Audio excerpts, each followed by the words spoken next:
¿qué tal? Sean bienvenidos a un nuevo episodio de esto que se llama A Fondo Podcast, un lugar dedicado a hablar de lo mejor del automovilismo mundial, como lo es la Fórmula 1, la IndyCar, la NASCAR, la Fórmula E, entre otras categorías más. Que me presento, les saludo a su servidor y amigo Willy Stappen, o Willy para los amigos. Y en esta ocasión nos encontramos con Matías Viana desde Argentina. ¿Cómo estás, Mati? Will querido, ¿cómo estás? El placer de saludarte a vos, a toda la audiencia y teleaudiencia de A Fondo Podcast.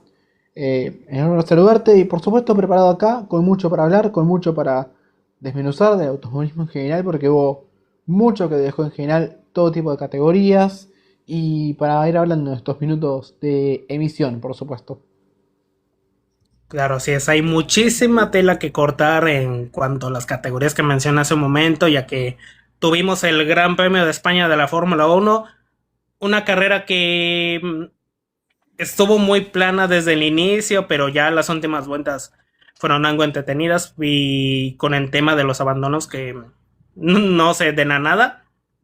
Teníamos 8 abandonos también. El abandono de Fernando Alonso en su casa, una carrera muy deprimente para el piloto local, para el piloto español, bicampeón de Fórmula 1, que sigue teniendo una temporada muy complicada con el equipo Aston Martin. Vamos a ver si ya cuando introduzcan las mejoras con el sistema dúo pueden levantar un poquito en ritmo los británicos y darle algo mejor a Alonso ahora con este cambio de motorista que pasaron de Mercedes a Honda, recordémoslo. Y bueno, vamos a hablar primero del ganador, que sorpresivamente, ahora sí, no fue un Mercedes, se corta la racha de Mercedes. ¿Quién fue el encargado de cortarla? Lewis Hamilton consigue su primera victoria con la escudería de Ferrari, ya vestido de rojo, ya por fin salió después de un 2025 deprimente, su peor temporada estadísticamente hablando y también deportivamente hablando, ya que ni siquiera se subió al podio, ya después de 3 podios que llevaba hasta esta temporada. El cuarto fue la buena, hablando de que ya por fin pudo conseguir su primera victoria. Mati, ¿algo que quieras anotar sobre el triunfo de Lewis Hamilton ya con los de Maranello? Mira, es algo que se hizo esperar demasiado, creo yo, y pensá esto, qué tragicómico que es todo, qué ironía del destino. Pensá que el 5 de mayo se habían cumplido 555 días del último triunfo de Ferrari en Fórmula 1. Escucharon bien, no es una broma. Leclerc no ganó en todo 2025 y no lo está haciendo en este 2026. Veremos cómo puede repuntar. Y Hamilton llegó para esto. Llegó en una etapa de su vida deportiva un poco esquiva en cuanto a victorias, si bien fue regular en estos años, no es que no lo fue.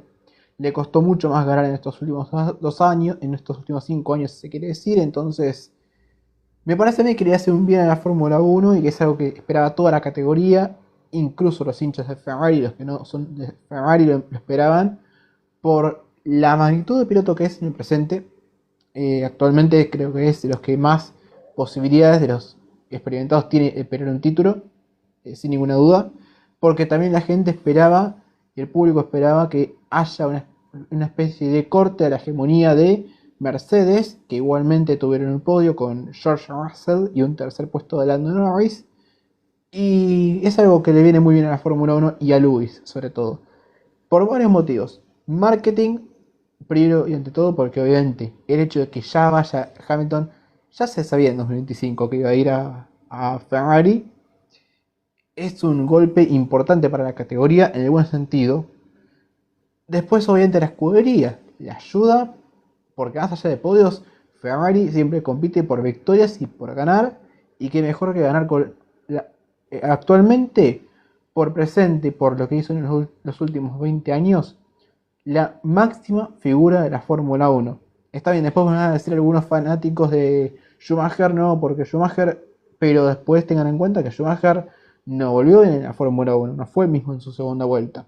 En Mercedes hablo. Entonces, qué mejor que ganar con el piloto más, más codiciado de la grilla, el que probablemente se lleva todos los flashes que es Lewis Hamilton. Así que, gran victoria de Sir Lewis.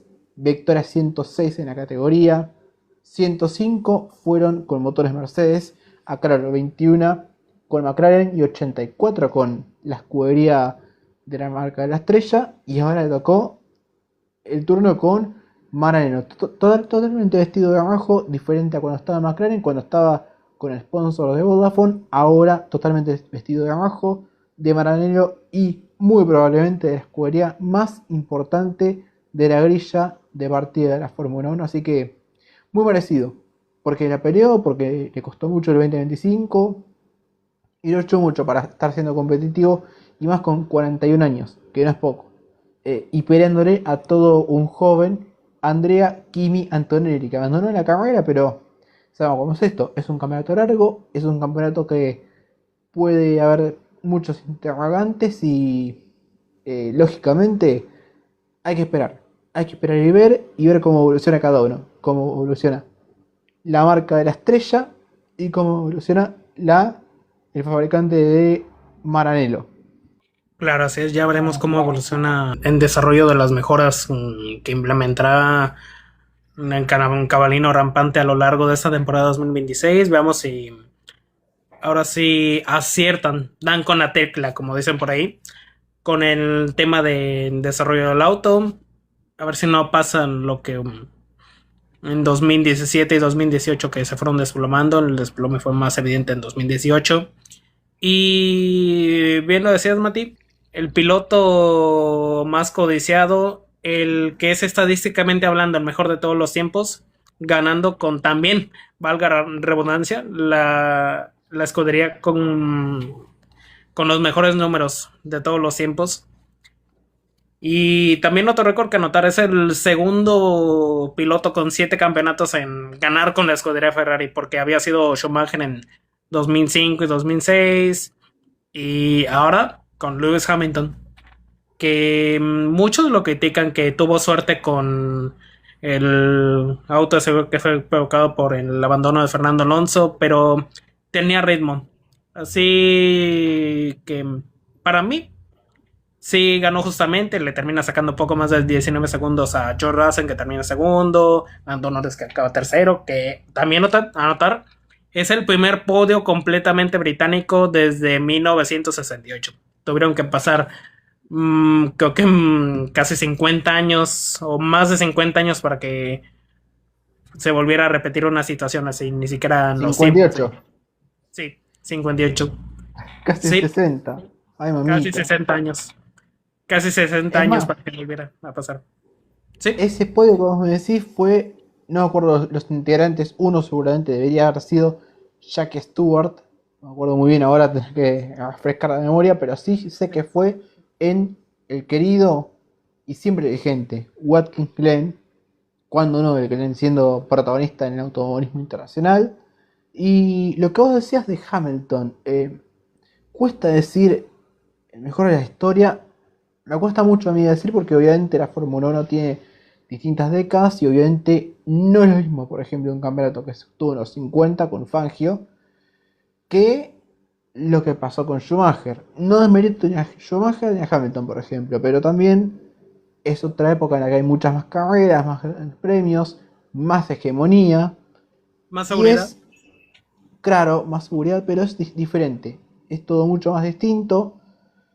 Yo te diría del siglo XXI, junto a Schumacher, de los pilotos más importantes. Es más, estadísticamente Hamilton es el más ganador del siglo XXI en cuanto a campeonatos, porque Schumacher ganó dos en la década de los 90, todavía no en el siglo XXI, pero si querés contar 2000 o no, o querés contar 2001, no sé cómo lo querés contar, cuenta del 2000 hasta 2004, y Hamilton ganó 7, uno con McLaren y 6 con Mercedes. Lo que sí te quiero decir algo importante dentro de todo esto, obviamente que es algo muy bueno para la categoría y para todo el automovilismo en general, y más para Lewis Hamilton porque es el piloto que más cobra por año en la categoría que le hace un menor. El año pasado le fue pésimamente mal y se llevó muchísima plata. Vayan a verlo, si no en portales, en sitios especializados en cuánto cobra cada piloto por escudería por año. Eso lo tendrá un poco más claro ahí, esos números. Pero lo que sí te puedo decir es que es un piloto que nunca queda por muerto. Y más si es competitivo. Y una vez dentro de. En este año y medio que tuvo mala suerte, una vez se le iba a dar a Hamilton. Una vez, por lo menos. También para cortar la sequía de Mercedes. porque lo venía mereciendo y no se le daba, y en algún momento iba a llegar.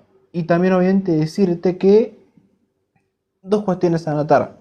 Última victoria de Hamilton, eh, que fue mediante técnica, mediante eh, el peso, la falla de peso del auto de George Russell, y heredó la victoria, siendo segundo en pista. Pero la última vez que había ganado en la pista, aclaro, en pista, más allá de la técnica, sin que tenga incidencia la técnica, fue en Arabia Saudita 2021, el año en el que pelea el título. Mirá cuánto tiempo que pasó. Sí, realmente. Ahora que me viene a la cabeza, Mati, te corrijo en dato, había ganado en Silverstone 2024, en pista, con lluvia. Tenés razón, perdón, la que descalifican a Russell fue en Bélgica, Spa. Spa. Tenés razón, bien, Sí, Spa. Entonces, en 5 años, 3 victorias, igual es muy poco para lo que tiene acostumbrado él a ganar. así es. Bastante poco. Siento que está empezando a recuperarse mentalmente después de ese Gran Premio de Abu Dhabi en 2021 en el que Max Verstappen le gana no solamente la carrera, sino el que pudo haber sido su octavo título. Y ya empiezan a circular así rumores y predicciones sobre si este año se le puede dar la octava corona a Lewis Hamilton. Insisto, a mí, realmente sí me gustaría verlo como contendiente en título, pero hay que ver cómo evoluciona el desarrollo de la SF26. Si Ferrari toma un buen rumbo a lo largo de esta temporada y no se desploman conforme al paso de las mejoras. Y hay que ver, esto es largo, falta mucho, pero igualmente hay que ver igualmente cómo evolucionan a favor y en contra Mercedes y Ferrari, Antonelli y Hamilton, digo porque son los principales adversarios en el campeonato. Y también tengamos en cuenta que hay 42 puntos de ventaja sobre del italiano por sobre el inglés, pero obviamente falta mucho, con lo cual Antonelli tiene una mala carrera. Hamilton, por ejemplo, supongamos que gana, empieza a descontar importantes puntos y ahí ya empieza otro campeonato. Y ahí empecemos a hacer cuentas de sumas, restas y ver, tiene muchos años más para lograr un campeonato igualmente. Aunque Hamilton quiere la venganza del 2007 y del 2021. Claro, así es, va a querer su venganza, que podría tener muchos más títulos, también contando 2016, tendría fácilmente 10 títulos. Y lo decías en ese momento, Kimi Antonelli se corta no solamente su racha de victorias, que llevaba ya 5 de manera consecutiva, desde que consiguió la primera, que recordemos fue en el Gran Premio de China, y a la vez suma su primer abandono de la temporada. Esta vez por problemas con la batería, que por lo que yo pude notar, este ha sido un problema que se ha presentado con el equipo Mercedes desde el Gran Premio de Canadá, ya hablando en carrera, porque recordemos en aquella ocasión George Russell queda fuera de carrera por un tema de sobrecalentamiento de la batería. Pasa lo mismo con Kimi Antonelli, ya que estaba usando además, valga la redundancia, la batería para adelantar a George Russell y salvarse de una muy posible sanción que le iba a caer en cuestión de vueltas, ya que estaba excediendo los límites de pista. Y hasta eso, vi la maniobra y Russell sí fue algo agresivo, le cierra la puerta en la curva 1, pero Antonelli se lo quitó luego, pero se presenta ese problema con la batería de parte del piloto italiano, queda fuera de competencia, pero como quiera, sigue teniendo una muy amplia ventaja con respecto al segundo clasificado en la tabla general, que es Lewis Hamilton. Y nada más. Sí, Mati. Bien, buena ventaja. Falta mucho igualmente. Que agradezco igual que ganó muchas carreras seguidas porque eso sirve mucho. Y más se va a notar al final del año, cuando veamos, por ejemplo, una hipotética ventaja mínima de Antonella Hamilton y vamos a decir, y la diferencia la hizo con la victoria en tal circuito porque también importa mucho. Las victorias es sumar puntos fuertes en todo momento del año, porque te perjudican o te benefician, para bien o para mal, y es importante todo. Así que paso a paso, paciencia con el campeonato, porque obviamente son 20 o 22 fechas y falta una eternidad. Falta y no falta tanto, porque cuando se descuiden ya estamos en diciembre, en la última fecha y ya está. Claro. Veamos qué tal gestiona la ventaja que tiene Kim Anton en ese momento.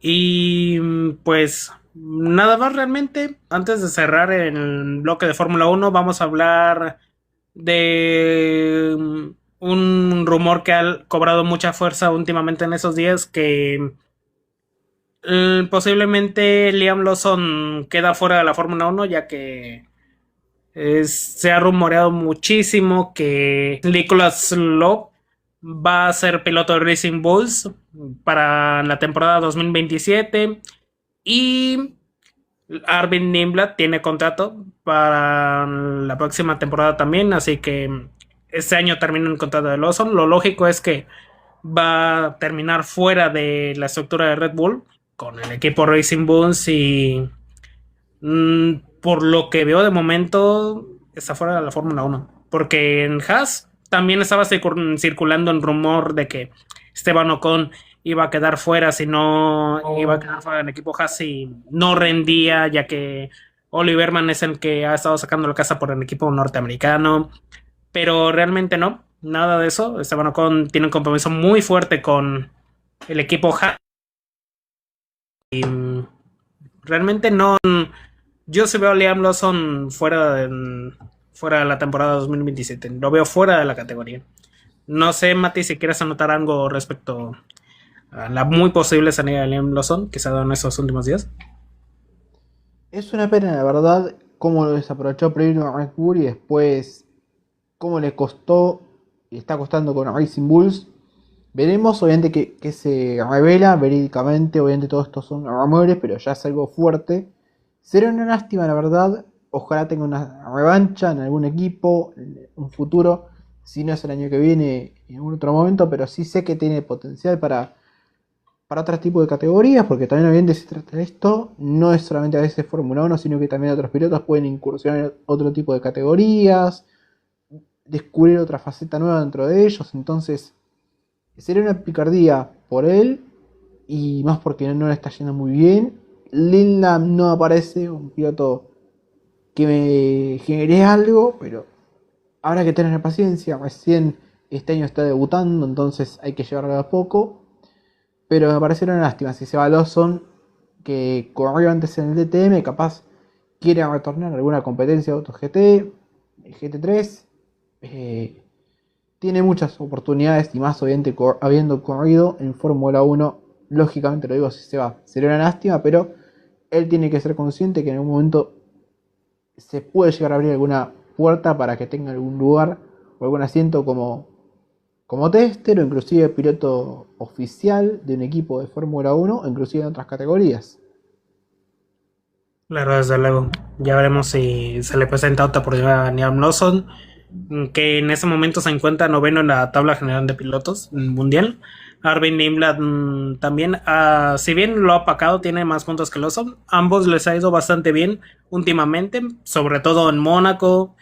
Y ya veremos qué sucede a lo largo de este año, conforme vaya avanzando la temporada, si encuentra otra butaca en Liam Lawson. Y bueno, pasamos de una categoría de monoplazas a otra, ya que vamos a hablar de lo que fue el Gran Premio Expel del Road America en la IndyCar. Una carrera muy alocada que Alex Palou había conseguido la pole. El piloto de Ganassi, el 4 veces campeón, suma una pole más a su historial, ¿sí? Y sorpresivamente, Ganassi por segunda carrera consecutiva se equivoca en la estrategia, ya que el ganador fue Christian Lundgaard. Palou se desplomó muchísimo. Y sí, lo decía hace un momento, Christian Lundgaard consigue su segunda victoria de la temporada. Había ganado el Gran Premio Soncio de Indianapolis y ahora fue en turno de Christian Lundgaard, que quiero iniciar con una pequeñita queja de parte de Aaron con Aaron McLaren, que Ya esto ya se ha vuelto muy común desde hace ya un buen tiempo que se equivocan muchísimo con el tema de la estrategia hacia Pato Ward, que lo mandan a los boxes cuando el pit lane está cerrado. ¿Qué sucede? Como en la gran mayoría de todas las categorías del deporte motor, penalizan a Pato y reinicia último ya para cuando sale la bandera verde, quitándole una muy probable victoria al piloto mexicano, pero no vamos a restar mérito a Lungard para nada. Hizo una excelente carrera, un gran rebase a David Malucas, que para mi punto de vista se está volviendo el Shendon Creed de la IndyCar. Si no conocen a Shendon Creed, es un piloto que Oh, tiene el no. récord histórico de creo que ya tiene 20 segundos lugares. Tardó como de 18 carreras en las que acabó segundo. Tardó muchísimo en ganar y hasta momentos está ocurriendo lo mismo con David No. Malukas. Que Mati, no sé si quieras anotar algo con respecto a los que acabaron primero y segundo. Ahorita que lo mencioné. Espera, espera. Pero, un paréntesis. Lo de Chris ya es algo de estudio porque en O'Reilly ganó una carrera y 20 segundos lugares. Hemrick también igualmente. Hemrick, campeón 2021 de O'Reilly, tuvo muchísimos segundos puestos. Igualmente ganó una carrera y fue campeón. Es increíble. Sí. Otro caso en NASCAR, mira, Dale Jarrett, antes de obviamente lograr todo lo que logró con Will Brothers y Shades, le costaba bastante ganar hasta que un día empezó a ganar y fue lo que todos conocimos. Pero respecto a este chico David Malucas, paciencia, porque entiendo que es un chico joven, pero también hay que ser conscientes de que está en un equipo grande por primera vez en su trayectoria. Es un piloto humilde que viene de equipos muy de abajo y lógicamente le va a costar, pero ya en algún momento se le va a dar el triunfo. Con respecto a Lundgaard, me parece un gran piloto con muchísima proyección, al igual que Marucas. Creo que puede pelear el campeonato. Veremos cómo le va a Palou este año y cómo puede defender el campeonato que queda por el momento en su poder, o que está en su poder, mejor dicho, porque es el campeón, el último campeón de la categoría. Así que veremos cómo le puede ir. Esperemos que pueda llegar Lundgaard a la última fecha con chances, que sería importante. Y lo propio para David Marucas. Igualmente, como te digo, tengamos la paciencia porque es un piloto, más allá de que tenga experiencia, que está dando sus primeros pasos en un equipo grande. Claro, así es con el capitán Roger Penske, que pobrecillo, no sé cómo se debe sentir en ese momento porque quedó segundo en las 500 de Indianápolis del mes pasado, de mayo. Estuvo muy cerca de cubrirse de gloria y ahora vuelve a perderla. Lo pasó de una manera espectacular Christian Lundgaard.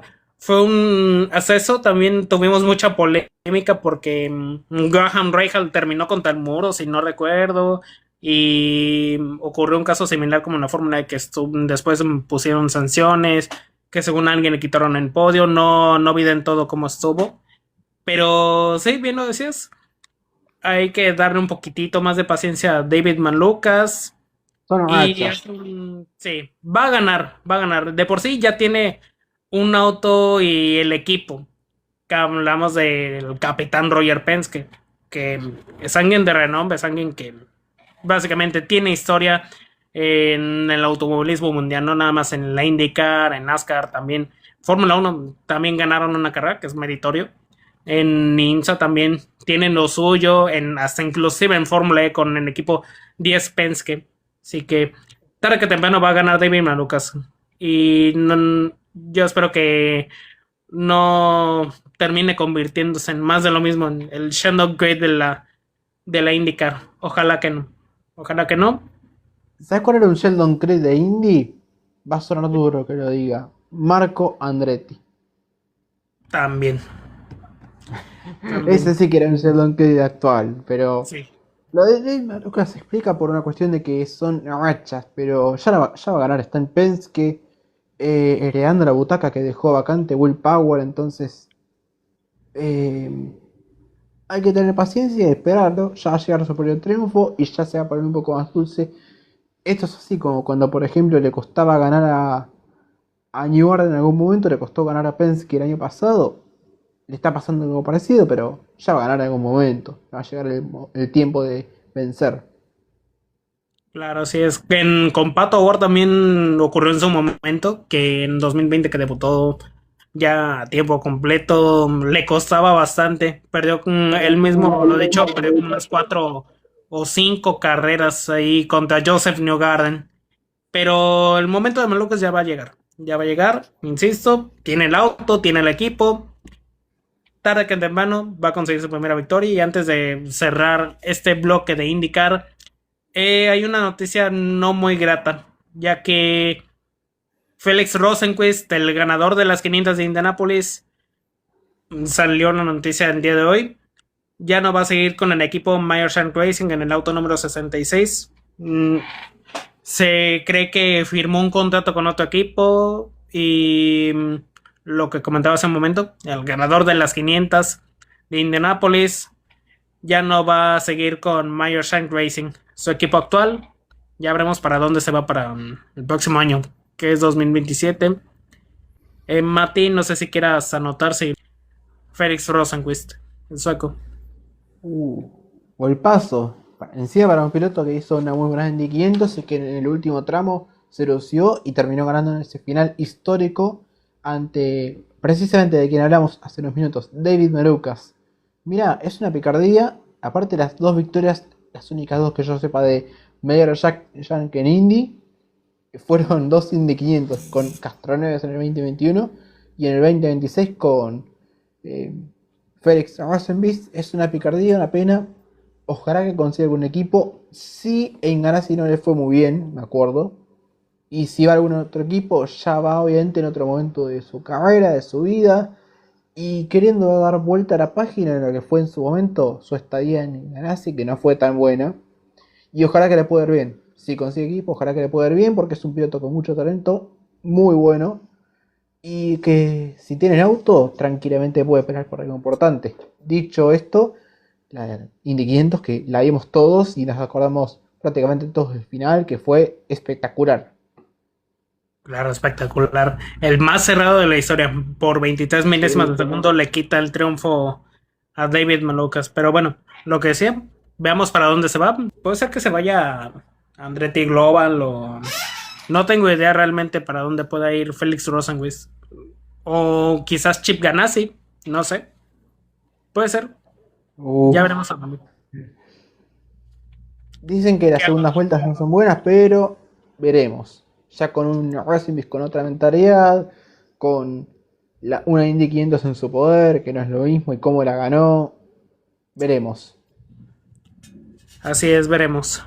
Y bueno, pasamos de monoplazas a stock cars, ya que tuvimos NASCAR de las 3 divisiones en San Diego, en la base naval activa de San Diego, California, ahí en Coronado. Y tuvimos las 3 carreras, ahí tuvimos a las 3 divisiones presentes, a la Craftsman Truck Series, a la O'Reilly Auto Parts Series y la Cup Series. Vamos a empezar pasito a pasito. La carrera de las trucks fue la más tranquila de todas a comparación de O'Reilly Cup, ya que Lane Riggs consigue la que hasta el momento va siendo su tercera victoria de la temporada. Corrígeme en dato, Mati, no sé si lleva 3 victorias o más. Sí, ganó una en óvalo, no me acuerdo bien en qué circuito había sido, en qué óvalo, y ganó la primera en circuito que se disputó en el año en Saint Petersburg, que fue el Sí, primer callejero en la historia de Tracks. Casualmente no, ganó la segunda carrera en un callejero en la historia de Tracks. cierto.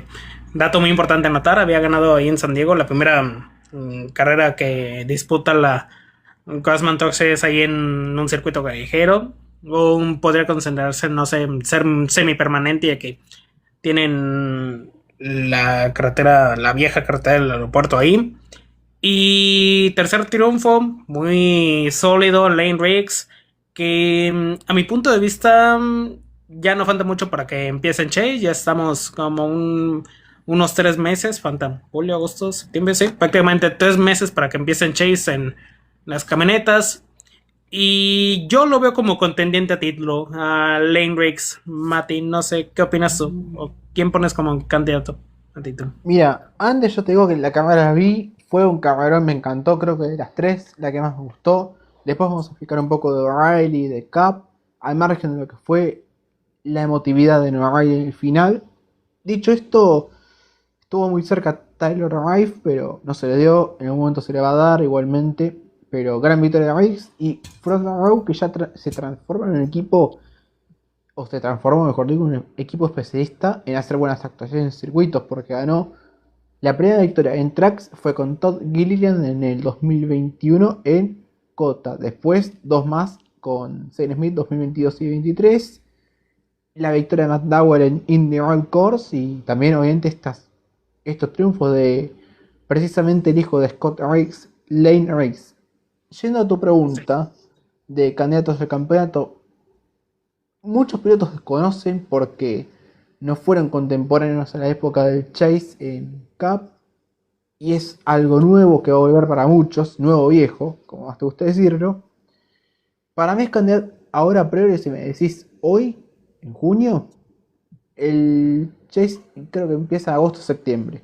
No faltan muchas fechas, faltarán 6 fechas por ahí, menos de eso, no va a faltar 6 7 fechas. Yo creo que hoy los grandes candidatos son Riggs, Chandler. Me parece que Chandler puede estar un poco más fino por una cuestión de experiencia, aunque no fue lo suficientemente contundente este año. Hay que tener en cuenta eso. 3 victorias de Riggs contra una de Chandler Smith y también Kaden Hanekat. No lo pierdas de vista, pero juega con algo importante a su favor, que es que es su segundo año completo en la categoría, primero completo con Toyota, también con la camioneta campeona de la categoría, que no es para menos. No es para menos y está haciéndolo muy bien en el desempeño. Y obviamente, a entrar va a ser su primera campaña en la cual peleé mano a mano, más firmemente con todos. Con lo cual yo creo que Front Row, por experiencia, podría tener un poquito más para ganar que Tricon. No porque no lo merezca, sino por una cuestión de que todavía tiene que ir madurando, ir aprendiendo bastante Hanekat. Entonces, hoy por hoy, Riggs es uno de los grandes candidatos a pelear por lo menos el título. Después vemos si está para ganar o no. El playoff o Chase sabemos que es una circunstancia, pero a priori los tres grandes candidatos son Lane Riggs, Chandler Smith y Ken Hanekat. Muy buenos candidatos. A Kaden Honeycutt también se le ha visto evolucionar muy satisfactoriamente en esta temporada. Falta que todavía que se desenvuelva un poquito más para ser más consistente en el tema de las victorias. Y bueno, pasamos de camionetas a stock cars, ya que Austin Hill ganó la carrera de la NASCAR O'Reilly Auto Series ahí en San Diego.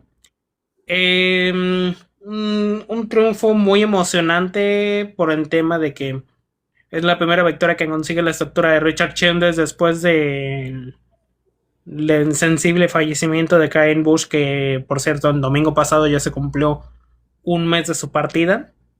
Y vimos una escena muy conmovedora y a la vez muy, valga la redundancia, muy emocionante de parte de Richard Childress, que así como ocurrió en la Coracle Barron 500 en 2001 en Atlanta, le ganó una emoción a Childress, que se le quiebra la voz cuando recuerda a Kyle ya en Victory Name.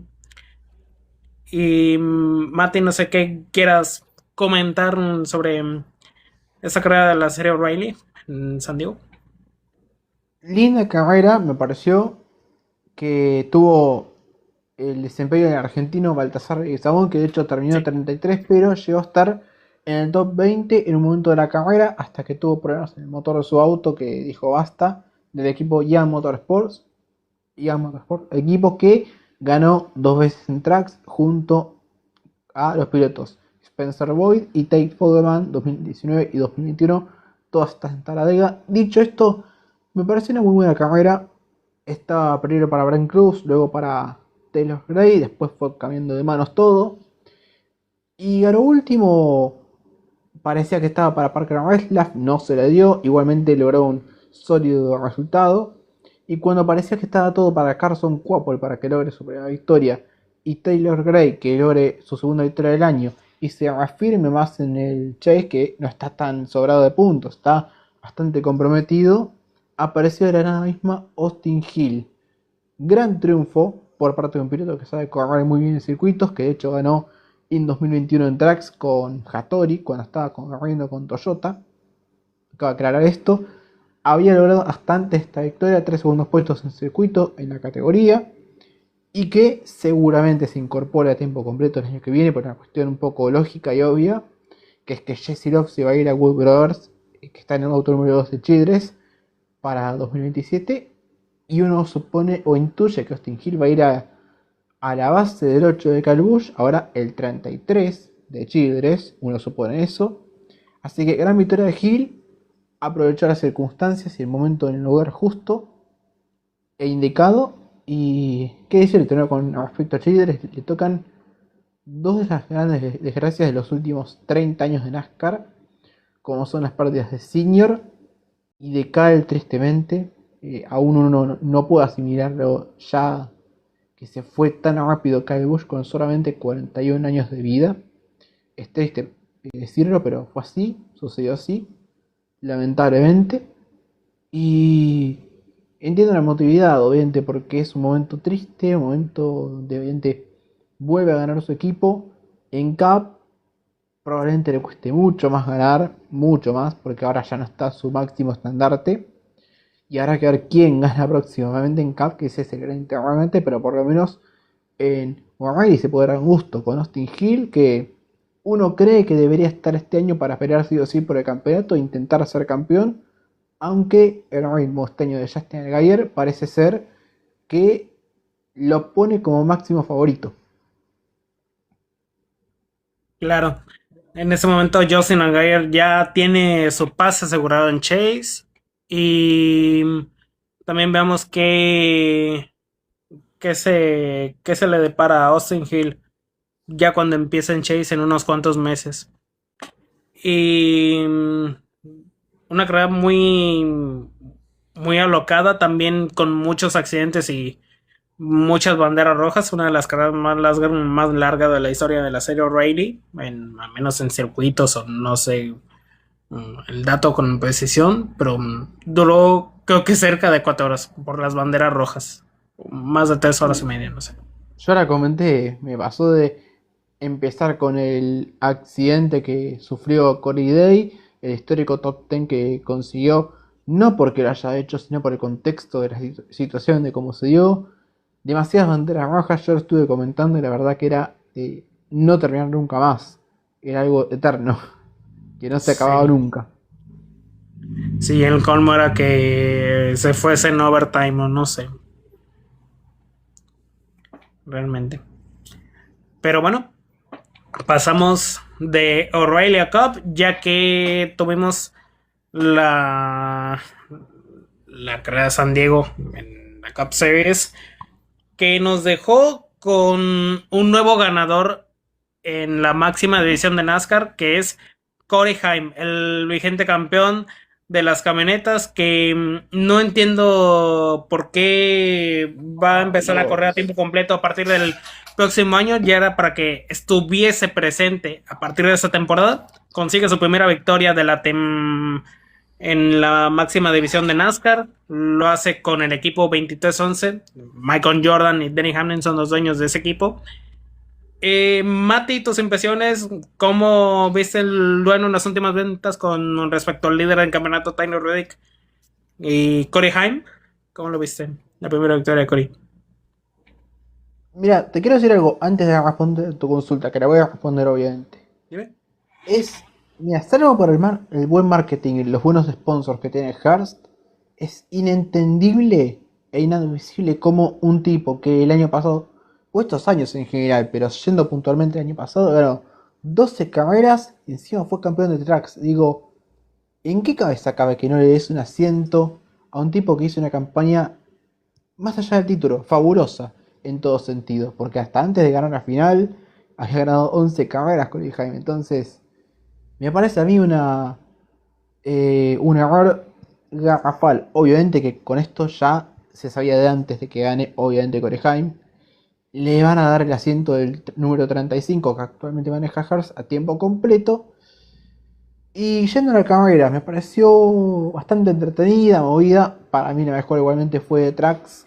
Esta igualmente tiene un condimento extra porque ganó un piloto primerizo, pero la que más me gustó a mí personalmente fue la de Trax. Empezó Normal. Shayman Fergen como candidato, Busher también peleando, después le toca Shayman a Busher, lo cual lo priva al de Texas de tener una posibilidad más cercana y concreta de poder ganar y cortar la sequía de RFK en cuanto a triunfos. Luego el accidente múltiple entre Silich, Shayman y compañía. Y luego Dios la mío. pelea entre Corey Haim y Tyler Reddick. Me parece que Tyler Reddick un poco también peleó un poquito de más. Está bien que lo haya hecho. Aunque también se equivocó un poco. Después se cayó en el clasificador. Pero es parte de lo que nos respecta a nosotros. Es parte de la categoría. Y también algo que tengo que destacar muy bien. La verdad que me sorprendió para bien porque ahora se está dando mucho en la era Next Gen que los pilotos que debutan a tiempo completo les cueste muchísimo ganar. Caso cercano, Ty Gibbs, por ejemplo, Housebar, etcétera, etcétera. Lo que quiero decir es lo siguiente. Este tipo, cuando empezó en Tracks, lo hizo muy bien. Con que bien te acordarás seguramente, 2021 debutó por primera vez, 2022 ya ganó. Está bien, pueden haberlo ayudado, lo que quieras, pero en O'Reilly no ganó, pero porque está peleado con Joe Gibbs y tuvieron un conflicto importante cuando peleaba el campeonato de Arca junto a Ty Gibbs. Y ahí hay una cuestión de fondo importante en el cual para mí Joe Gibbs tiene demasiado rencor hacia Corey Haim. Y si fuera más vivo, debería decirle Corey, perdón, hacemos las paces, te doy un asiento a tiempo completo y ya está. Está bien, son más autos, pero hay que ver a quién sacás y a quién dejás. ¿Ok?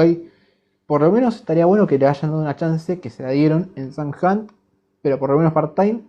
Cuando corrió le fue bien a Corey Haim. No le fue mal nunca. Va, alguna carrera mala pudo haber tenido, por supuesto, pero le fue mayoritariamente bien con Sam Hunt Racing. Estaría bueno que le den un asiento, por lo menos part-time, para que intente ganar en O'Reilly. Y en Cup llegaba el gran interrogante, porque uno dice, ¿cómo se va a adaptar de un auto stock previamente, o en la camioneta stock, como las que fueron toda la vida, a un auto eh, con más estilo GT que de stock? Porque hoy, seamos realistas, los autos de CAP no son los autos stock que eran hasta el 2021, sino que es un auto más estilo GT, preparado específicamente para los circuitos. Y el muchacho debutó en Dover el año pasado por la lesión de Eric Jones en el 43 del equipo de la familia Petty en Legacy Motor Club. Y también hizo estas carreras en el 67. Y la verdad que para hacer sus primeras competencias lo hizo muy bien. Un sexto puesto, recuerdo el año pasado en Bristol. Eso ya daba un indicio. Pero yo no sé si haces alguna especie de prode o apuestas de quién va a ganar. Yo realmente imaginaba algún top 10, quizás como mucho top 5, pero no lo veía ganando. Y habla muy bien de su adaptación rápida a la categoría. Y si vamos a tener un Haim competitivo en el 2027 en su primera campaña, agárrate. Lo único que te digo es que te prepares porque se viene algo, o se puede venir algo histórico. No digo que sea algo que se vaya a dar con seguridad, pero si vemos el Corey Haim que estamos viendo y corriendo tiempo parcial por culpa de gente que no supo manejar bien su carrera deportiva, por lo menos este año, prepárate porque es la primera victoria en la historia del número 67 en Cup. Ganó una sola vez en O'Reilly, con lo cual vuelve a ganar el 67 en NASCAR después de mucho tiempo. Y además va al 35, que nunca ganó a nivel nacional en NASCAR. Y lo mejor que tiene son 3 segundos puestos, 2 con Buddy Baker en el 87 en Hendrick y uno con Jay García en Phoenix 2023 en Tracks. Está, me parece a mí, para algo grande. La ganó muy bien en la carrera, de menos a más, de menor a mayor, pero la ganó muy pero muy bien. Y a mí me da muy buenos pálpitos acá al futuro, porque si este es el colegio que vamos a ver el año que viene, agárrate, prepárate porque se viene un gran piloto. Así es, se vino un grandioso piloto como lo es Corey Haim. Y también anotar lo que decías hace un momento, la versatilidad de Corey y su rápida adaptación es en serio para quitarse el sombrero, para analizarlo con pincitas, porque mm, su evolución y adaptación de una camioneta a básicamente un next gen, que bien lo decías, que parece casi parece un GT, Un es para supercar analizar. australiano. Sí, sí, para un V8 Supercars de Australia, no sé, es para analizarlo detalladamente. Aparte, yo tuve algo de miedo cuando adelantó a Tyler Reddick porque recordemos tocó el muro externo que es de concreto y recordemos el Next Gen es muy delicado con los golpes, sobre todo en el toe link y esas cosas. Un golpe y se puede se puede dañar por completo en Next Gen, dificulta muchísimo su conducción y no, nada de eso. Corey Haim supo manejar completamente bien la situación y con alguien que pinta para campeón este año como lo es Tyler Reddick, que en ese momento sigue siendo el punto del campeonato. Y genera muchísimo debate el tema de que Corey Haim haya ganado antes que Connor Sidic. Y quiero hacer un comentario respecto a el complicado 2026 que ha tenido el subcampeón de la serie O'Reilly. No todos tienen la garantía de que tienen una gran temporada en alguna otra división y luego vayan a ganar en Cup.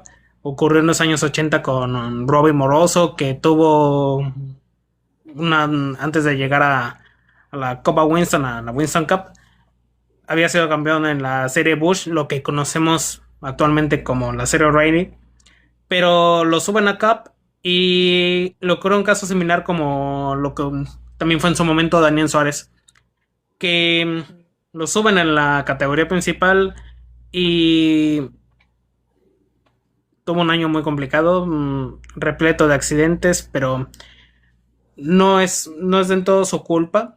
Con lo mismo refiriéndome a Connor Sidic. En circuitos se le ha visto muy bien. En Watkins Glen estuvo bien. En San Diego se le vio liderando unas cuantas vueltas. Lástima que ya no pudo seguir por el Big One que originaron él y Austin Hill. Que termina completamente dañado su máquina Chevrolet Camaro número 88 de Trackhouse. Pero insisto, no es que Connor Sidic sea malo, o sea que sea un caso tipo Justin Allgaier, que en una categoría es bueno, pónganle O'Reilly, pero en Cup simplemente no da el ancho, como decimos acá en México. Solamente es tema de tenerle un poco más de paciencia a Connor Sidic, que ya se la va a dar, ya se lo va a dar en algún momento determinado de la temporada su primera victoria. Y Mati, no sé si quieras anotar algo sobre el complicado 2026 que ha tenido Connor Sidic en Cup. Sorprende un poco, pero vez no tanto, porque a los debutantes que suelen estrenarse a tiempo completo en Cup les viene costando en los últimos años. Fíjate, por ejemplo, los casos de Ty Gibbs, Housebar, etcétera, etcétera, y así puedo seguir con un montón de pilotos. En algún momento va a cambiar su suerte, es un muy buen piloto. No sé si sean Justin Allgaier 2.0 en Cup, porque talento tiene, cuestión que no siempre son buenas en el automovilismo, sino que hay que pasar por regulares y también las malas. Pero creo que talento tiene. Por algo lo subieron a reemplazo de Suárez, por algo está en un equipo importante. Es un equipo sin mucha historia, pero importante por lo que está haciendo últimamente. Que tiene a Chastain, que tiene a Shane Van Gisbergen, que ganó carreras en Cup y lo hizo en circuitos. Y también una gran proyección. Yo creo que hay que tenerle paciencia porque son momentos y circunstancias. En algún momento todo se va a encaminar mejor y se le van a dar las cosas a Conor Sidic. Claro, coincido completamente. Solamente es eso, tener un poquito más de paciencia, que no hay que presionarnos bastante, digo, por el tema de los medios, la fanaticada de NASCAR. Y lo mencionabas también, Mati, el tema de que está en un equipo que categóricamente es fuerte como Trackhouse. Siento que ya se le va a dar, insisto, que ya se le va a dar su día a Connor Sedge. Si no es este año, ya será el próximo, porque tampoco es fácil en ganar en la división mayor de NASCAR. Hay muchísimo nivel y la competencia está muy reñida en NASCAR Cup Series. Y hablando de, antes de terminar el segmento de NASCAR, vamos a cerrar con el tema de la participación de Kevin Magnussen, el expiloto de Fórmula 1, que estuvo presente en el Auto 91, en Project 91 de Trackhouse, que dio un gran espectáculo, una carrera muy sólida, hizo la vuelta rápida de la carrera y tuvo, tuvo pleito con Noah Gragson, que Gragson, por lo que yo vi en la onboard de Magnussen, le hizo unos bloqueos bastante innecesarios a Noah Gragson, a Kevin Magnussen, no era para tanto. Y yo habría hecho lo mismo que él, que después de la carrera lo haya apartado en el camino, que hizo que Gragson tompeara. Y luego Gragson, no sé, como que sintió que debían respetarlo por el hecho de que él tiene más tiempo corriendo en NASCAR, pero tampoco hay que... Ay, no sé, realmente no sé cómo decirlo, es que siento que se ve como muy infantil. Desesper- ¿Cómo? Muy desesperado. Sí, muy desesperado. Magnussen igual, por lo que yo vi ya después que lo confrontó, ya después de la carrera, yo creo que Magnussen estaba a nada de soltarle un golpe en la cara a Noah Gragson, así como lo hizo Ross Chastain en su momento con Gragson en Kansas 2023. Yo sí le había soltado un golpe a Gragson, digo por el tema de los bloqueos innecesarios ya durante la carrera en San Diego. Y Mati, no sé qué has opinar algo de Magnussen, su participación en NASCAR.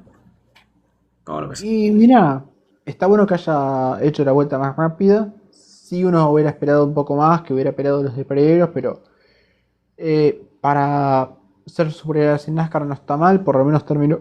Y lo de Grayson, mira, tengo un dato después para darte o dos. Lo de Grayson ya me parece preocupante, porque te puedo tomar que el 2023 no fue bueno, porque pasó lo que ya sabes. Sí.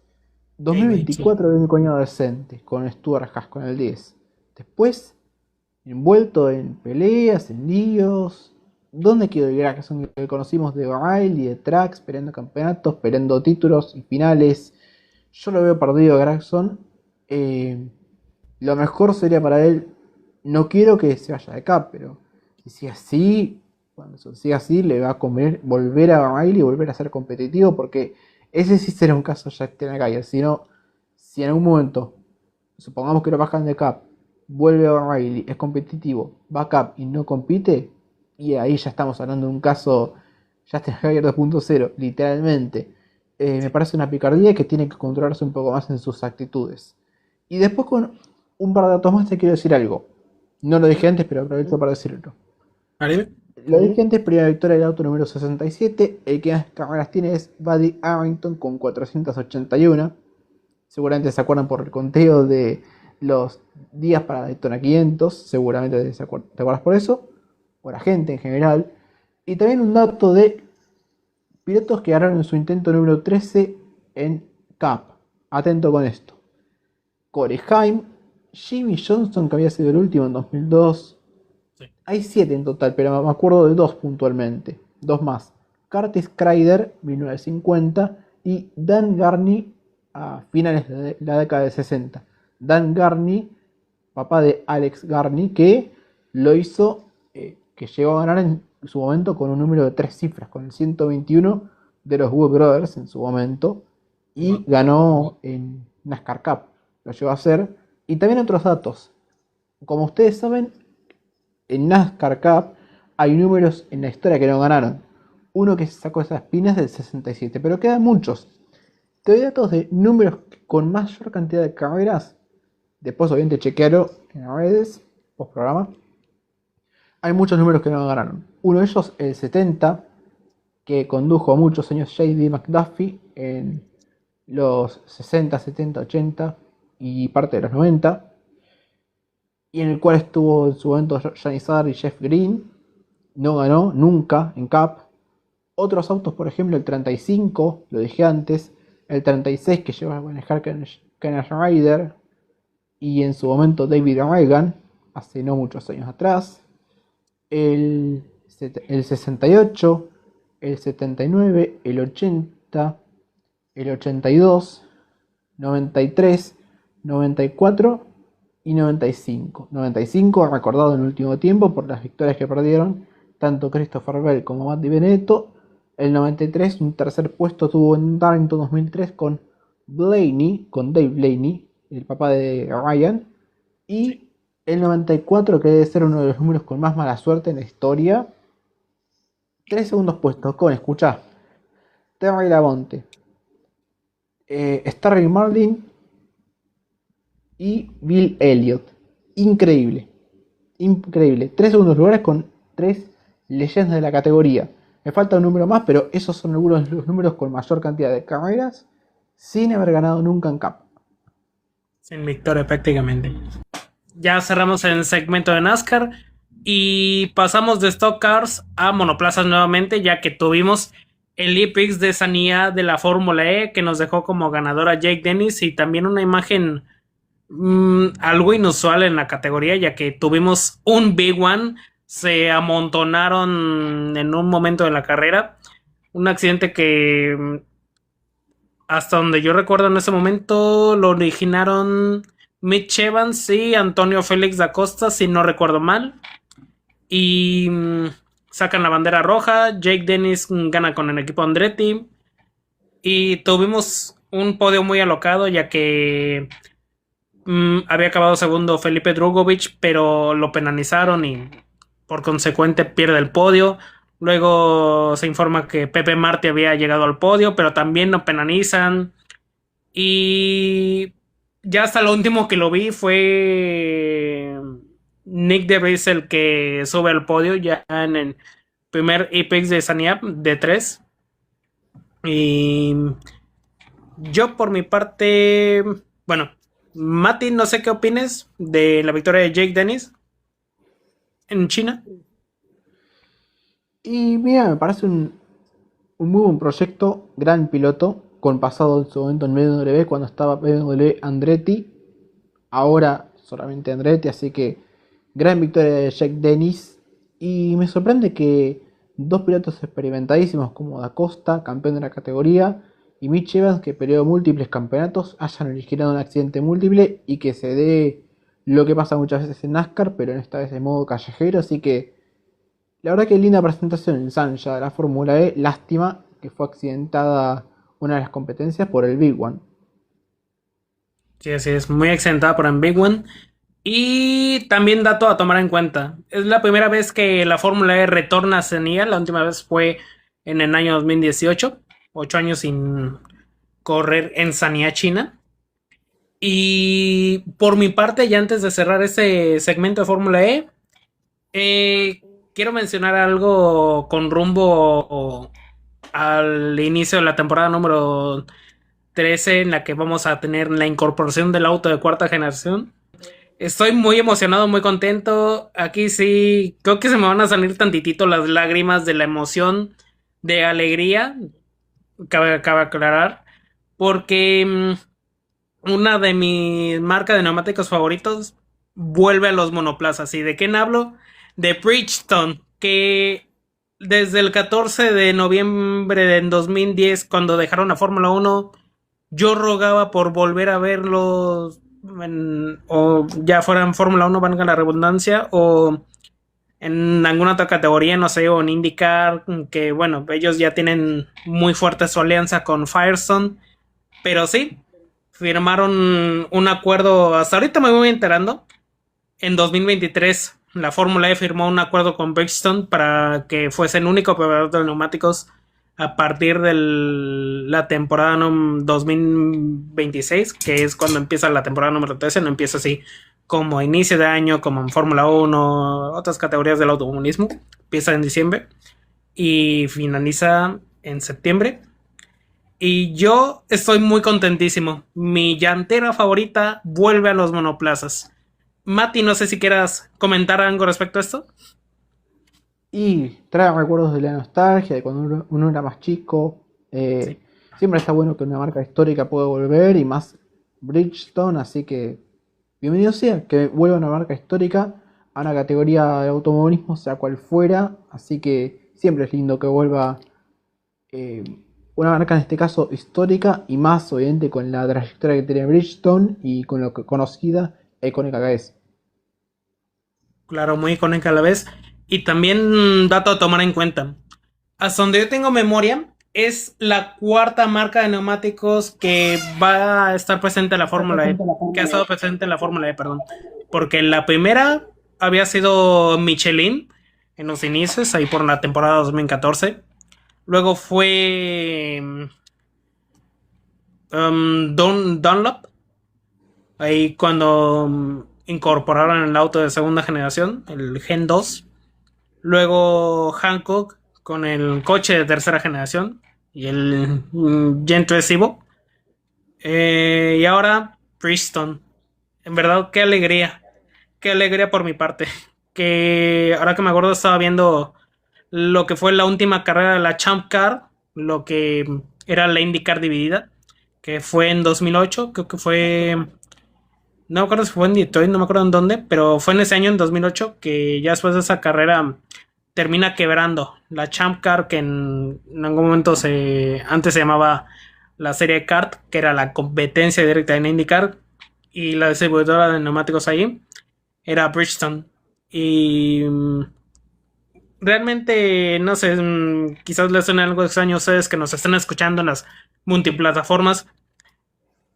Si yo tuviera un coche para mí, manejar así particular, yo creo que estaría inclusive dispuesto, no estoy promoviendo nada, cabe aclarar. Creo que estaría dispuesto a robar o conseguir a como fuese, a toda costa, neumáticos Bridgestone para mi coche, realmente. No sé, es una marca a la que le tengo mucho cariño, por mi parte.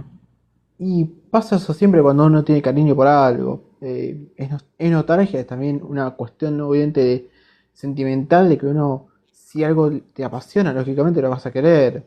Por ejemplo, con alguna autoescala, con algo, merchandising de tu piloto favorito, lo vas a querer, lógicamente.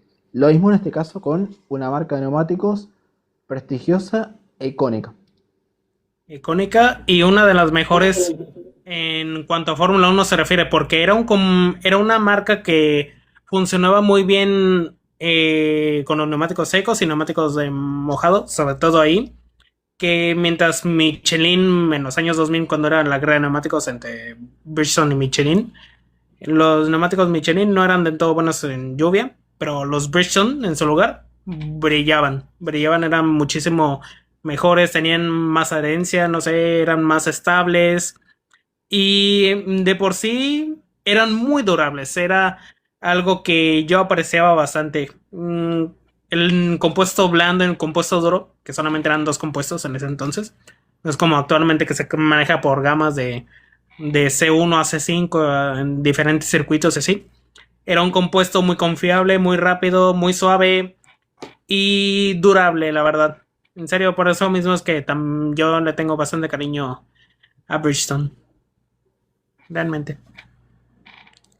Y bueno, ya terminamos con el segmento de Fórmula E y yo creo que ya va siendo momento de cerrar este episodio número 10, Mati. O no sé si quieres hablar de algo más.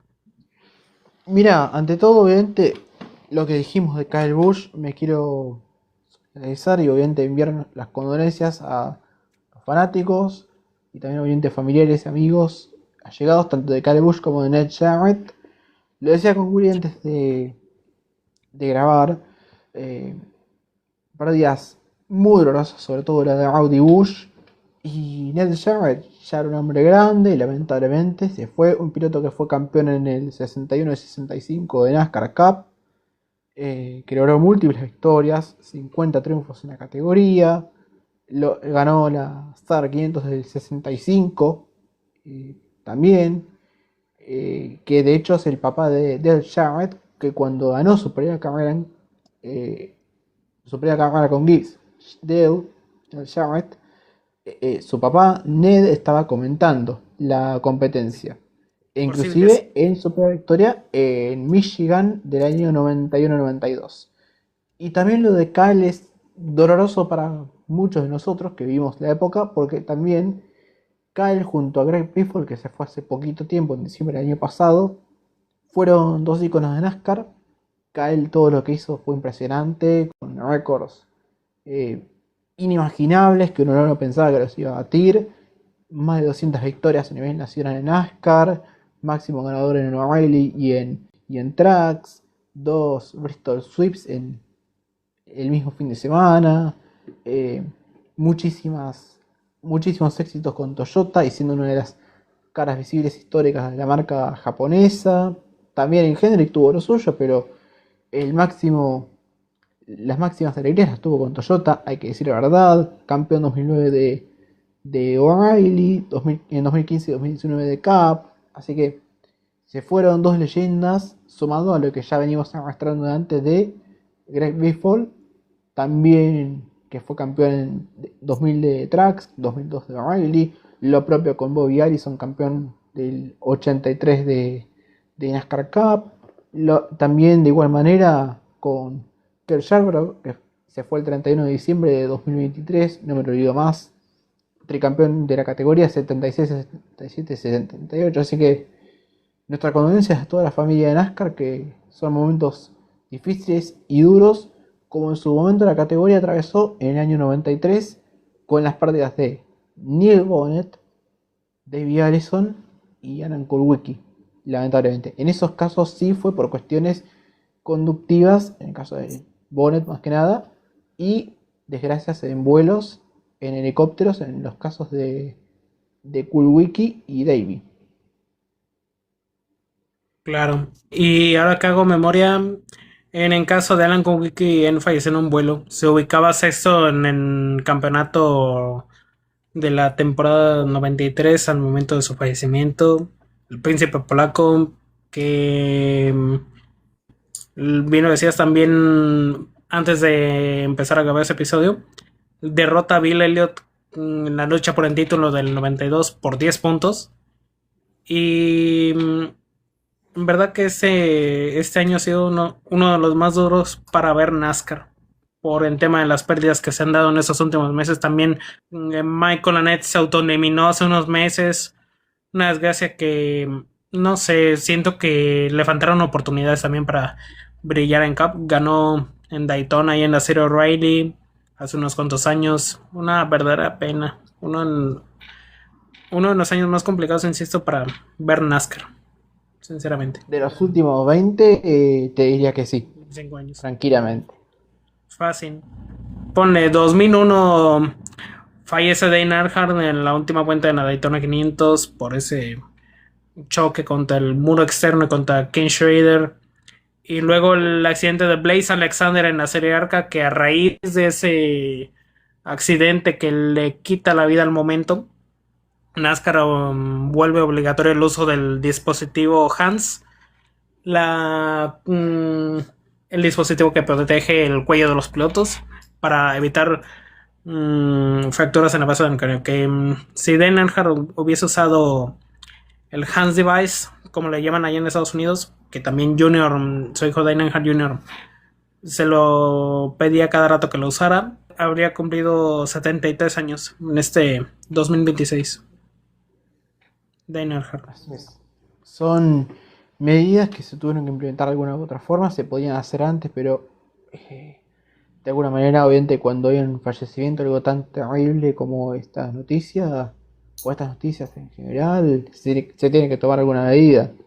Así que, una tristeza, una lástima. Es un año muy difícil con NASCAR, o son 2, 3 años difíciles. Eh, si yo tomo en conjunto todas las muertes que se vienen dando, la de Biffle, la de Annette, la de Rowdy, que ni la puedo creer, también la de Annette Jarrett, y así puedo seguir con un montón.